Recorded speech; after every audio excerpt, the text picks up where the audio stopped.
I know this is going to sound crazy, but I am convinced we're going to make one of the greatest films ever made. I believe that when you're doing good work that supports, that makes people's lives better, this generation and the next generation, that the universe supports you in that process. So if you've got Nobel Prize winners and the royal family and famous actors and entertainers and famous physicians who are all promoting and advocating for homeopathy, and you've got the statistics that shows that homeopathy is efficacious in treating all kinds of different conditions, then it's worthy of investigation. So we're going to... Hello, homies, and welcome back to Homeopathy Hangout, where today we have our return guest, Kim Elia. Hi, Kim. How are you going?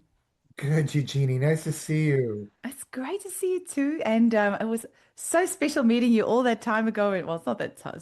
What was it? November 23, and when you came to the AHA conference. And I always feel when I get to interview guests after that I've met in person, it's just like extra special. So thank Yes, I you. remember I walked into the elevator and you said, "Oh Oh, my God, Julia." it's really nice that you remember that because that is like a core memory for me, like the elevator opening and you standing there. I'm like, ah, it's amazing.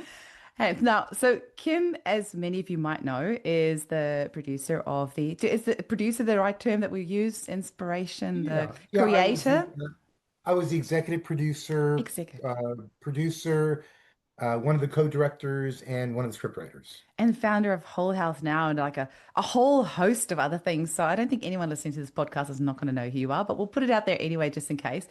Now, listen back on episodes 92 and 266 as well, where we talk a bit about Kim's history. And many of you probably have seen the Introducing Homeopathy movie by now, but Kim is somebody that doesn't like to sit on his hands. There's always something happening by the sounds of it. And you have now got some extra exciting news happening where the Introducing Homeopathy documentary is kind of morphed in some other bits and pieces. So I'm going to stay quiet now and just leave the floor to you to just tell our listeners what's been happening. Well, let me just kind of start from the beginning. So, I met this individual who did videography work.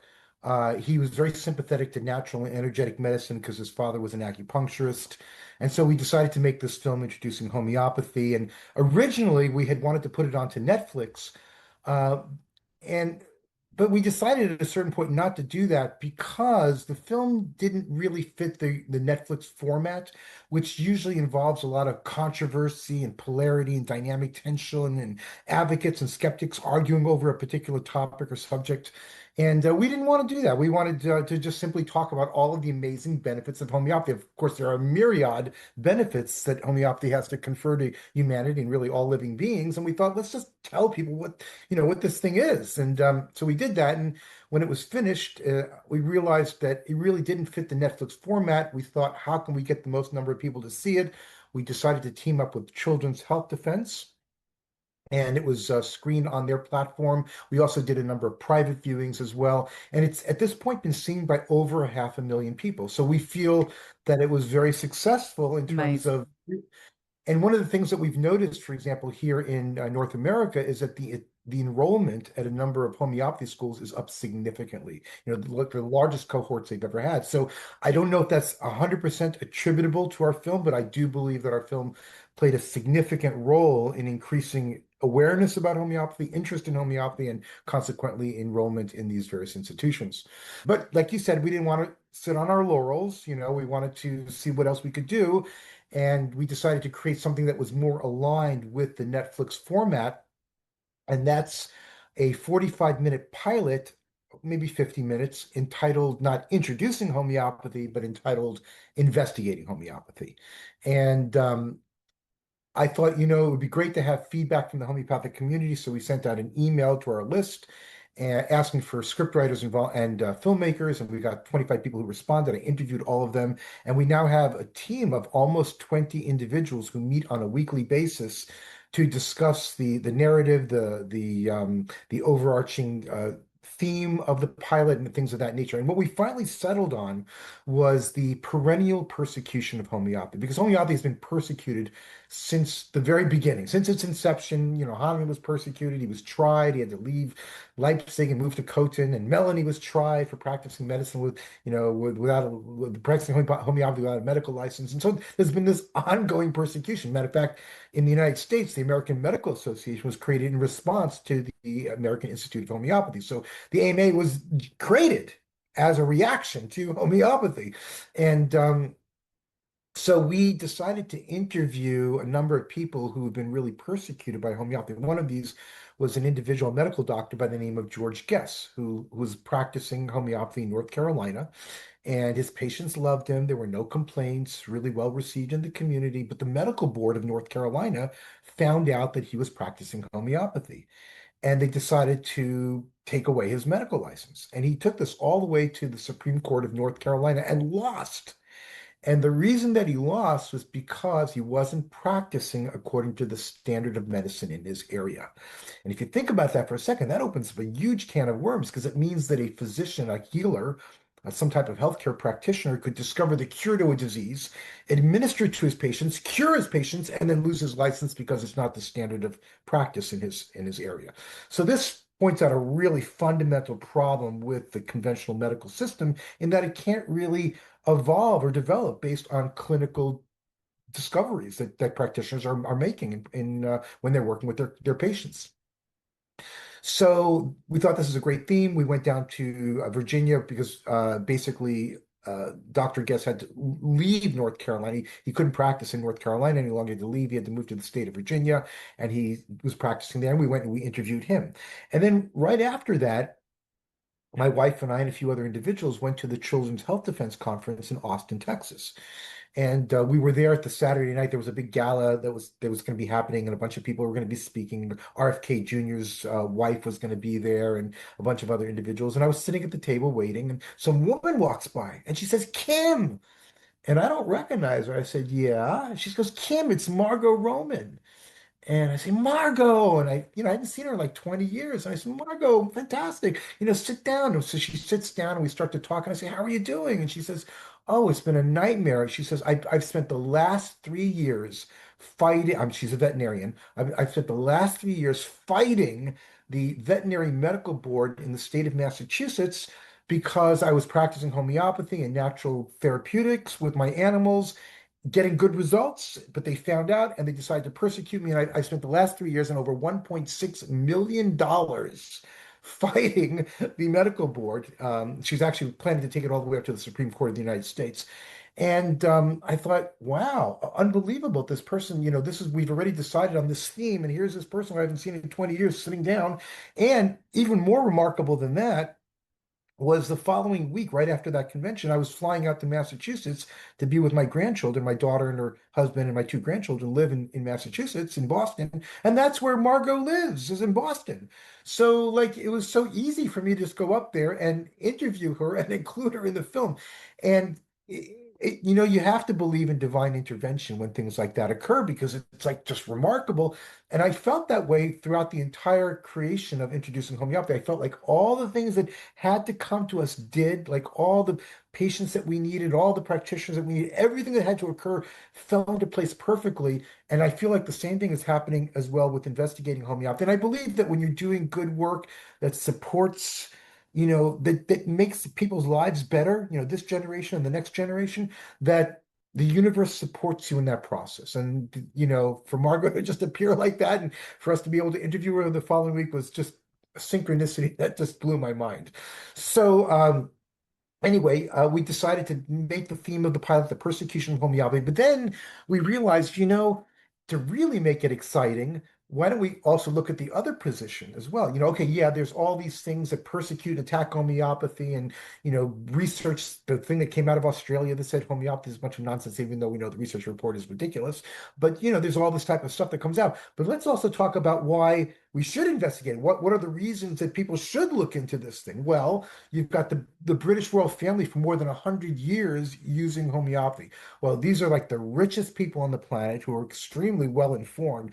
And if they're choosing to use homeopathy, there must be something about it, right? You've got Nobel Prize winners like Brian Josephson and Luc Montagnier. These are Nobel Prize winners, some of the brightest minds of our time, and they're promoting and advocating homeopathy. Luc Montagnier did a presentation called Homeopathy, the Future of Science and Medicine. So if you've got Nobel Prize winners and the royal family and famous actors and entertainers and famous physicians who are all promoting and advocating for homeopathy, and you've got this entire history and the statistics that shows that homeopathy is efficacious in treating all kinds of different conditions, then it's worthy of investigation. So we're going to create the ultimate polarity in terms of the skepticism that exists about homeopathy, the attacks that it's had to endure, and all of the reasons that this is worthy of investigation, that there's all these people behind it. And it's got this long history and scientists and famous people. And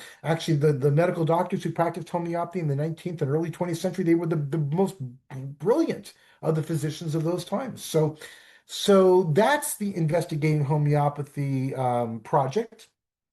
And maybe you want to show the clip now. You could show that clip. That might be an appropriate time to show the clip. This is a clip that we created. It's very rough still, but it gives you a sense of the direction that we're moving in.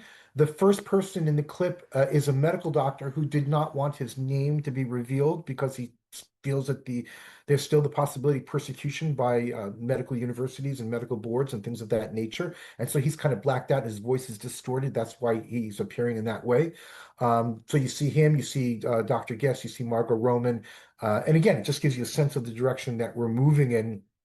We have hundreds and hundreds of hours of footage, and I'm convinced that we're going to make this extremely powerful pilot. And to tell you the truth, it's the perfect storm because you've got all these people that are discontented with the existing medical system. The pandemic created a lot of skepticism out there because of the way that things were handled.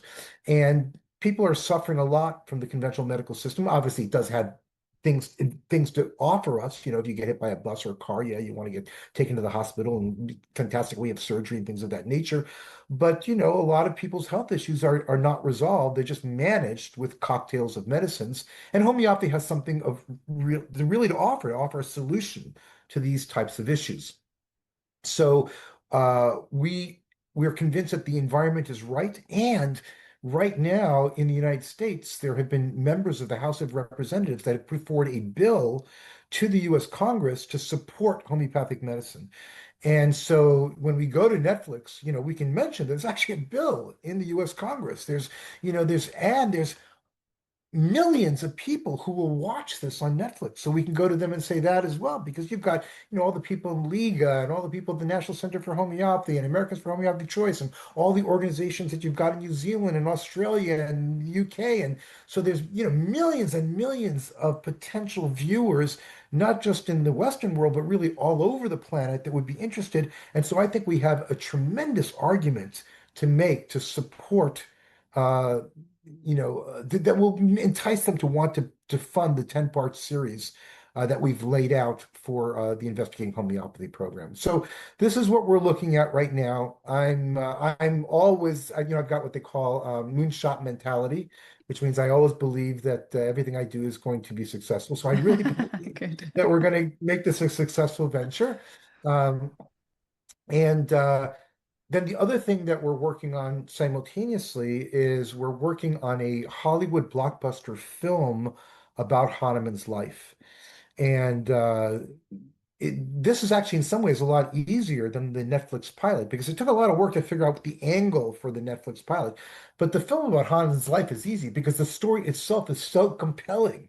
I mean, you really don't really have to do that much to make it the most it's got everything. It's got political intrigue and romance and people who don't believe in homeopathy who And have to be tragedy persuaded as well. and tragedy. Tragedy. It's got every cinematic quality that you'd want for like a Mm. major Hollywood blockbuster film. And I've got a few different people that we're meeting with on a weekly basis. One woman's already written 3 screenplays about Wow. Hahnemann's life. The other lady's written one. We're developing the treatment right now, and we're going through and identifying all the scenes that we want to make sure are included in the film. The film actually opens at Hahnemann's bedside. Hahnemann's dying. Melanie's by his side, and she's of course grieving that he's passing on, but he's giving her the injunction to continue to practice homeopathic medicine. And she responds that she's just a woman, and how can she doesn't have a medical license? How can she practice? They'll vilify her. And he says it doesn't matter. You've got to keep on helping suffering beings. You got to keep on helping the suffering poor. And Then, of course, she dies and she's weeping by his side. And the next scene, it's just, right before Christmas Eve. This child is running through the streets that Melanie's on trial, because the trial happens right on Christmas, right around Christmas. And Melanie's on trial and all. So now you've got the courtroom scene where Melanie's being interrogated, right, for practicing homeopathic medicine. And the whole courtroom is filled with all these poor people who she's cured through homeopathy, who are cheering Oh, her on as she's being goosebumps. interrogated. And the value of that is that as she's being interrogated, like if they question her morality, or they question Mm. Hahnemann, or they question homeopathic medicine, it allows us during the interrogation to go back in time and show why all of these things that the interrogator is claiming about Hahnemann or Melanie or about homeopathy are false. And you can do all within the context of a courtroom scene or her meeting with her attorney to discuss what was going on. And it allows us to go through the entire process in a really dynamic and very energetic way. And it's just like I said, it's a remarkable story. Like imagine, of course, Hahnemann, finds out that he was convicted in the trial. He has to leave in the middle of the night. He goes to Khotan. He arrives there. The townsfolk don't trust him. He's practicing this unorthodox system of medicine, but one by one, and he's in this house, and the townsfolk throw rocks through his window, and his children are cowering by his side. But one by one, he cures this man of malaria and this person of a broken bone. And one by one, he converts the townsfolk, and now they become his ally instead of his nemesis. I mean, these are the elements that make for a major Hollywood type film. I'm sure the reason it's never been made is that there's a lot of big pharma money in the entertainment industry, so probably nobody thought about it. But I'm convinced. I know this is going to sound crazy, but I am convinced we're going to make one of the greatest films ever made. Up there with Gone with the Wind, or It's a Wonderful Life, or something of Titanic. that. Titanic, yes. And I want to be, like considered a great film, like an art house critically acclaimed film, but I also want it to have huge, wide appeal as well. And so I've been studying movies now for the last 3 years to see what works and what doesn't work, and listening to interviews with directors, and even when we meet with these groups, I oftentimes will recommend films for them to watch. Like I recommended for the team that I'm working with to watch Amadeus, because of course it occurs during a similar time period. Hanuman was born in 1755. Mozart was born in 1756, so just 1 year later. Of course, Mozart died, at the age of 31, so he was very young, and Hahnemann lived much longer, but the early parts of their lives overlap. So when you're watching the film Amadeus, you're seeing how they present that time period. How do they do that with a famous person?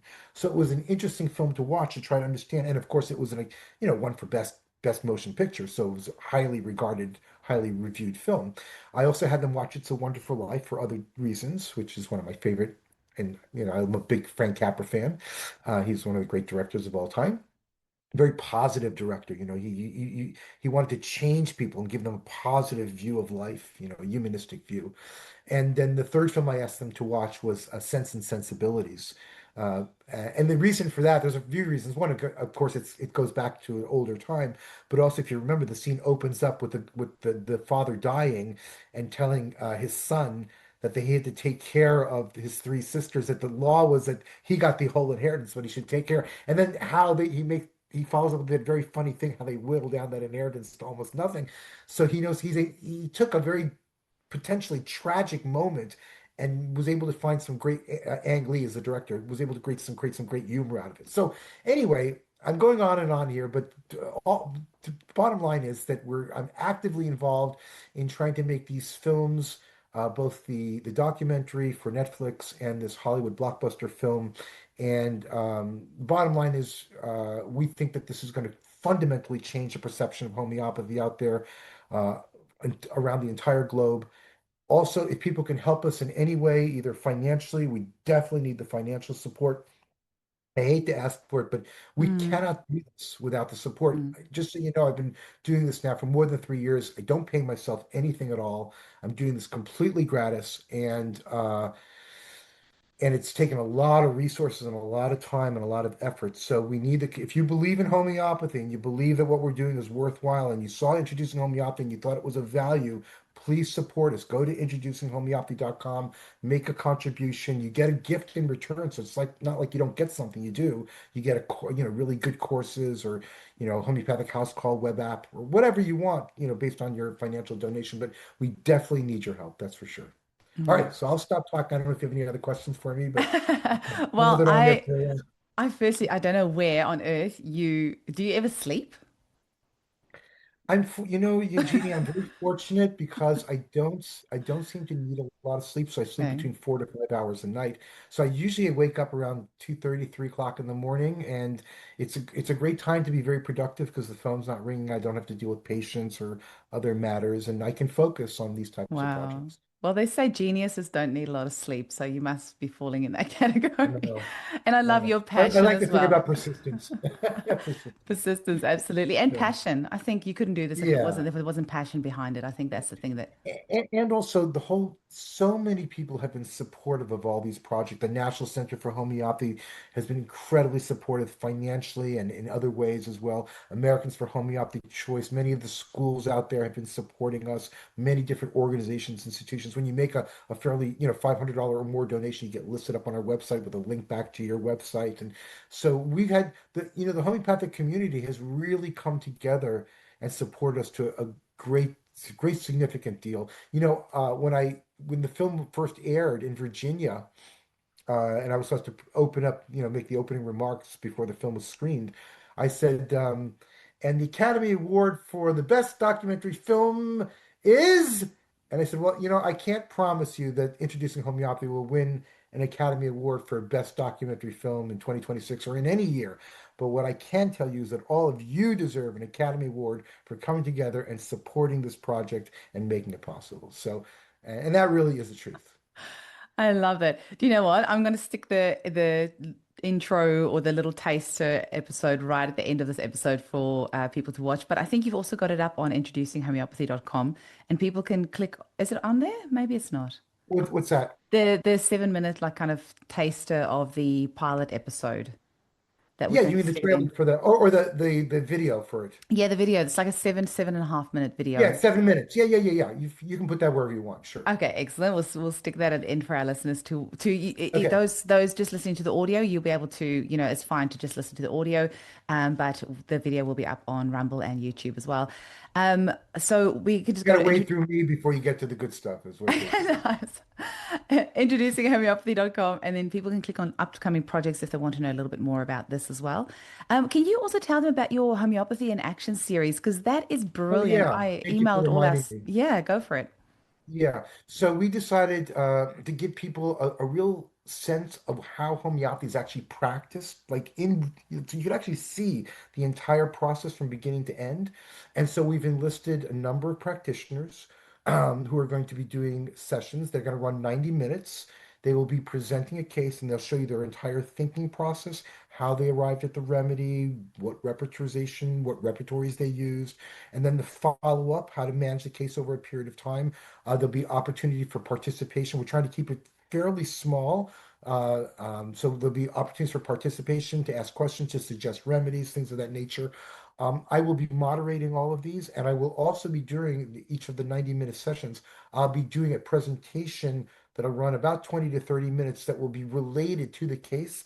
It might be a remedy that's perhaps related to the remedy that was given, or some aspect of the case, certain clinical aspect of it, or theoretical aspect, or something that needs to be talked about. I'll do a short presentation. So I think it's going to be very exciting, very dynamic. It's totally free.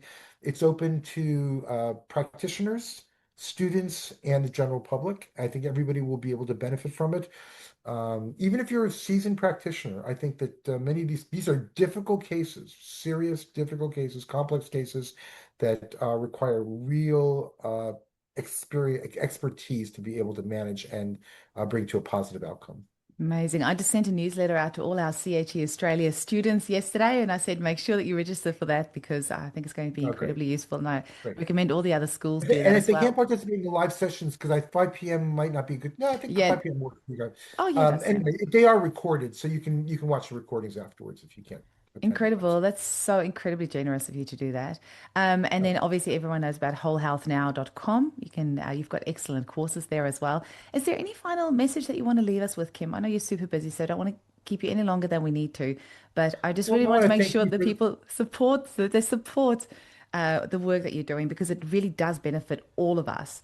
And that's, that they know about this incredible project that you're doing. And you fired all of us up. I've had goosebumps as you were speaking. It's just so yeah. inspiring to hear you speak. And I can just see where this is going to lead. And it's brilliant. And you're right, it's the perfect storm. We've got RFK up there. We've got the bill. I just interviewed Paula Brown as well. Her Oh, episode's just been great. up. So there's definitely this momentum that's been created at the moment. It's so important that all of us hop on and make sure that we're helping this be moved forward.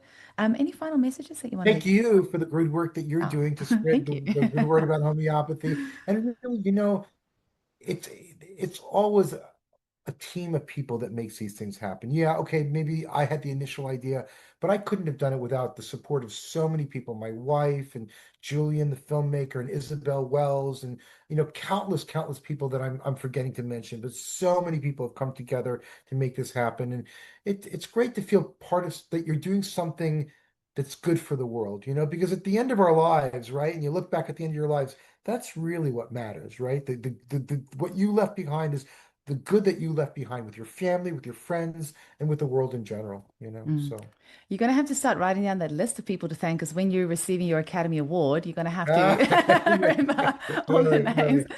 Now, also, just want to say social media. So, Introducing Homeopathy is on Facebook, Instagram, and YouTube. So, apart from donating financially, be sure you go and check them on all those socials and share it far and wide, because the more you're sharing these things, the more people go, oh, okay. And don't just share it once, share it regularly, because apparently people need to be introduced to an idea something like 10 or 11 times before they actually take action on it. So share it regularly on your socials, because your family and friends who might think that you're a little bit kooky eventually will go, oh, what is this thing? And then go and click on it and follow it and then go from there. So thank you for your time, Kim. Thank you, everyone Thank else, you for so much. donating and supporting this work. And let's really keep this momentum going. I hope I can get back on soon. I always enjoy doing this. Always. Bye. Yeah. Bye-bye.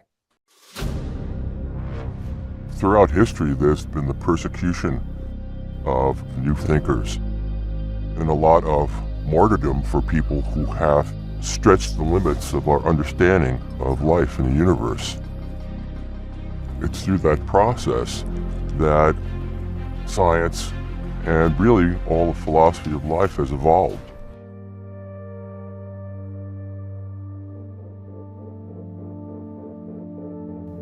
I got turned on to homeopathy in my first year of medical school. I'd been accepted at Stanford, and I did a preceptorship and saw cases cured homeopathically that I had just been taught were incurable. Being young and very idealistic and naive, I thought, this is amazing. I want to bring that back to Stanford. So I arranged for a conference. As a result of my putting on this lecture, they started harassing me. They made all kinds of accusations that were unsubstantiated and made me take an entire year of medical school again. I found out later from my lawyer who investigated the whole situation that they had planned this to bankrupt me before I even got out of practice. After 4 years and 11 months of medical school, I was not allowed to graduate.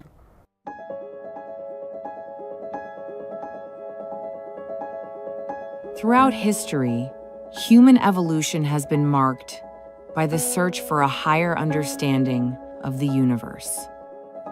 Each breakthrough built upon the last. Another step towards greater order. But with even the brightest minds, our work has sometimes taken equal steps backwards. And the very same brilliant hunger that drives us forward is so often misused for fraud and profit. It is our responsibility to audit every claim. I want to tell you a little bit about why I decided to study homeopathy. I think the story is very important. I had asthma for many years. I had been treating my asthma, and it would go away, but it wouldn't go away completely.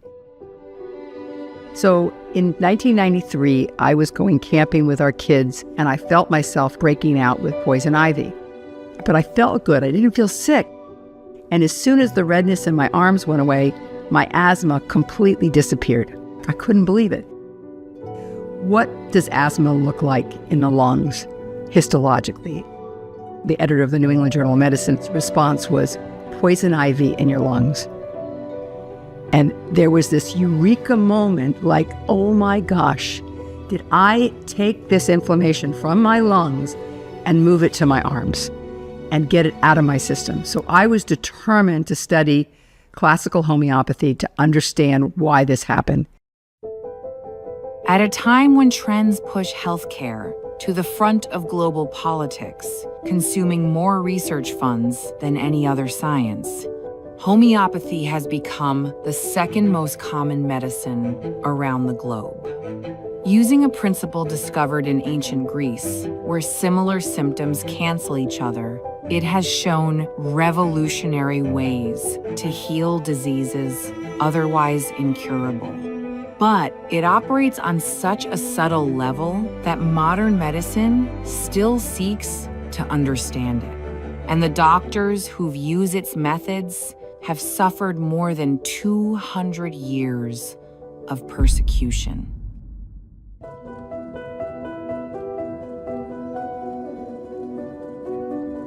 In 2003, I rescued a horse. They basically said he'll be dead in 3 days. Getting a lot of ozone, getting a homeopathy, getting support. He lived 8.5 years jumping in horse shows. So to me, that was a success. The veterinary board, they wouldn't see it. They said he should have been euthanized. And I thought it was wrong because I didn't do anything wrong to save my horse's life. But because I stood up, the veterinary board was informed to get rid of Dr. Roman.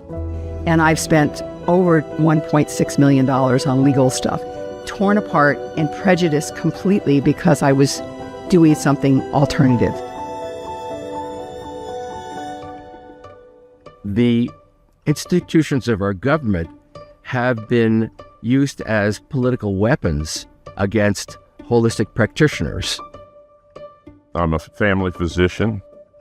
Going through the mechanics of conventional medicine, I became a bit disenchanted with what seemed to be limited results and studied at the Athenian School of Homeopathic Medicine. I then went to work in Western North Carolina, announcing to the world I was a homeopath. A few months later, I had an unsolicited visit, investigators for the North Carolina Board of Medical Examiners. I then got a subpoena to appear for a formal procedure where I was being charged with a failure to practice acceptable and prevailing medicine. There was no instance of a patient complaint. There was no assertion that anything I had done was unsafe. That first hearing, when I began to talk about homeopathy, its efficacy, I was at that point interrupted, and they said, well, we're not making homeopathy the prime subject of this investigation, but rather your competence as a physician. So they proceeded to ask me a lot of medical questions, which I knew the answer to. I had a number of internal medicine physicians, and then I had a number of patients who testified as to the benefit they achieved from homeopathy that they hadn't elsewhere. It was truly a battle of philosophies. The board then charged me with unprofessional conduct, which was defined as failing to practice according to acceptable and prevailing standards. Rather than pulling my license, they offered me conditional probation, wherein I could remain in North Carolina practicing conventional medicine as long as I abandoned my homeopathic practice.